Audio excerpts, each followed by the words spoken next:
So sa mga nagtatanong mga katropa kung ano yung pinaka legit na ginagamit ko na charger, ito, binibili ko sa Dagupan kila Agong. Ito lang yung ginagamit ko ng pang full wave at compatible siya sa kahit sa anong motor, compatible siya. Basta half wave, i-convert nyo ng full wave, pwede siya. Or full wave na, alam mo katulad ng mga ibang motor na full wave na nasira na yung kanyang charger, ito yung ginagamit natin 5 wires.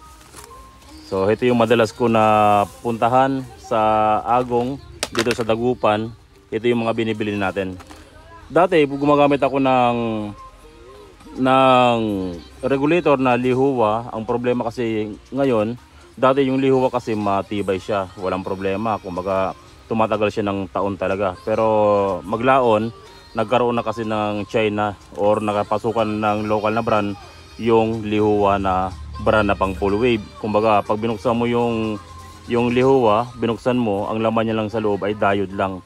So peak na siya masyado, kaya nangyayari overcharge, tapos yung mga ibang bumili mo napuputukan or yung battery napuputukan. So mas recommend ko yung ito, TTGR na full wave. Marami ito dito sa Agong, ayan, ang dami. Kung gusto nyo magbenta ng ganito, punta kayo sa Dagupan, Agong. Marami kayong makukuha full wave or marami kayong makukuha TTGR dito sa Dagupan. Pero kung sakaling malayo kayo, wala kayo sa Dagupan, iiwan ko yung product natin o yung link natin sa video description, or makikita nyo rito sa screen na to, dito sa part na to, sa screen na yan.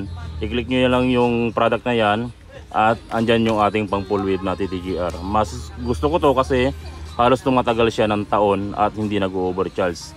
Ang kagandahan sa ganitong charger mga katropa, ang kagandahan sa charger na ganito ay pag nasira siya, hindi siya pa overcharge, hindi pumuputok yung ilaw at hindi lumulobo yung battery, kundi pag nasira siya, discharge. Yun yung kagandahan doon. Pag nasira ang TTGR ay pa-discharge yung kanyang sira at hindi pa overcharge. Okay? So ito ay mas recommend ko sa mga nagtatanong, ito yung pinaka-recommend ko na gamitin nyo. TTGR full wave. Nasa video description natin yung ating product or yung ganyang klaseng product, para kung sakaling gusto nyo mag full wave or may customer kayo, ayan yung gamitin nyo. Mas okay yan kumpara sa ibang brand.